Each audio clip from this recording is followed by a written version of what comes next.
Assalamualaikum warahmatullahi wabarakatuh. Salam dan bahagia. Kami dari kelompok 5 akan menjelaskan tentang materi fungsi pengawasan. Anggota dari kelompok 5 yaitu 1. Sinta Sulistia dengan nomor NIM 202001009 sebagai moderator. 2. Anissa Kumala Dewi dengan nomor NIM 202001006 akan menjelaskan tentang pengertian fungsi pengawasan dan macam-macam area dan tingkatan pengawasan. Yang ketiga, Muhammad Nusaifa Ferdian dengan nomor NIM 20200101030 akan menjelaskan tentang materi tingkatan pengawasan. Yang keempat, Novi Astuti dengan nomor NIM 20200101026 akan menjelaskan tentang materi laporan keuangan.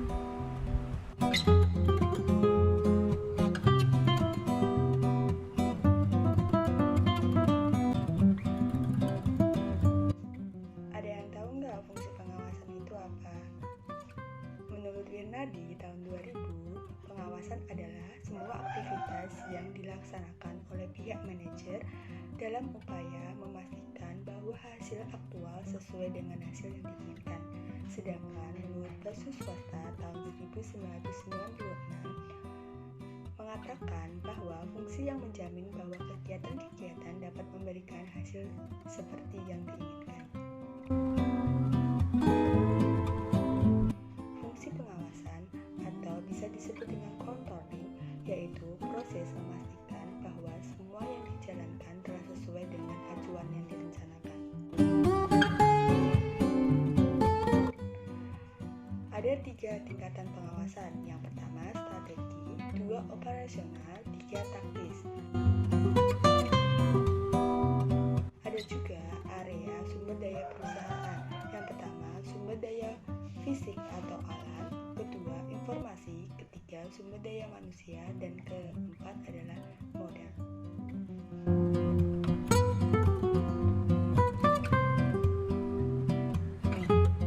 Untuk tingkatan pengawasan ada 3 tingkatan.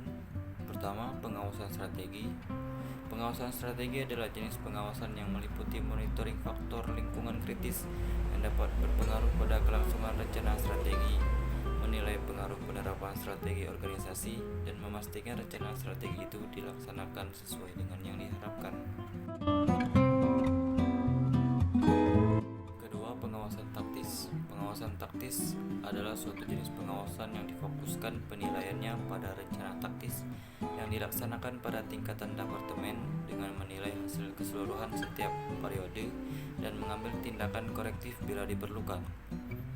Pengawasan pada tingkatan taktis ini terutama pada middle manager yang berhubungan dengan tujuan dari tingkat departemen, program dan anggaran serta pemusatan atas setiap periode atau jangka waktu menengah yang dipergunakan seperti laporan per minggu, per bulan.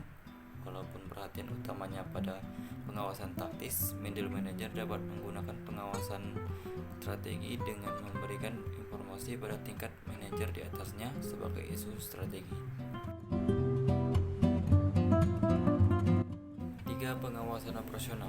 Pengawasan operasional adalah suatu tipe pengawasan yang mencakup pengawasan dari implementasi suatu rencana, penilaian hasil setiap harinya, dan mengambil tindakan koreksi bila mana diperlukan.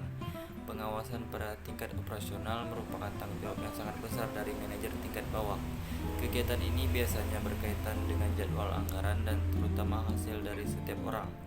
Pengawasan operasional memberikan umpan balik tentang masalah apa yang sangat dekat di antara kedua tujuan organisasi, baik jangka pendek maupun jangka menengah.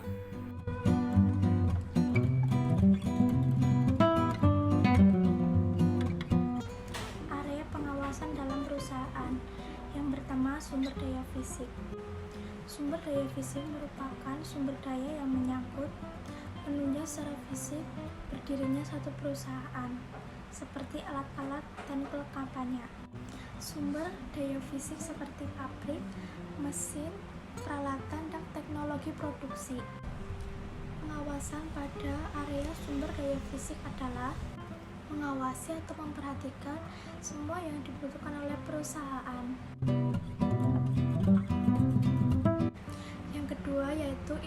informasi.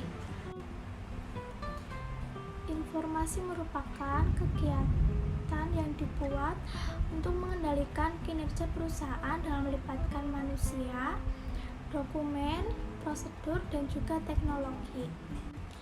Dengan adanya ini, kinerja perusahaan jadi lebih efisien dan tepat sasaran.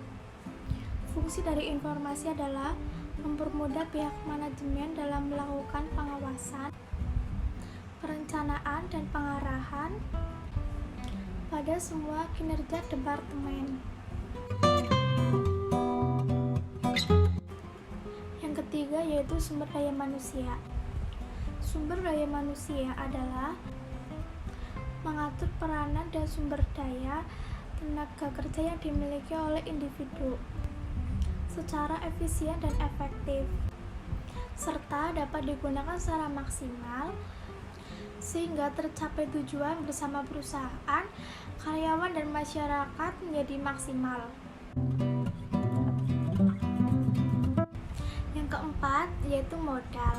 Modal merupakan sumber daya finansial yang termasuk bagian penting dalam rangka membentuk perusahaan yang maju dan terus berkembang karena berhubungan dengan saham.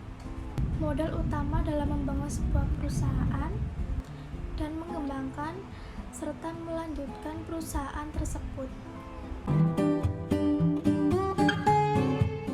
Laporan keuangan bisa dikatakan sebagai salah satu wujud pengawasan dalam perusahaan. Adanya laporan keuangan, perusahaan dapat mengetahui hasil operasionalnya dalam satu periode, apakah perusahaan ini mendapatkan laba atau mendapatkan rugi. Selain itu, perusahaan juga bisa mengetahui posisi keuangannya, apakah hartanya, utangnya, dan modalnya bertambah atau berkurang. Hal ini membuat pemangku atau penanggung jawab mudah dalam membuat laporan tertentu. Sekian penjelasan dari kelompok kami. Apabila ada kesalahan, kami mohon maaf. Wassalamualaikum warahmatullahi wabarakatuh.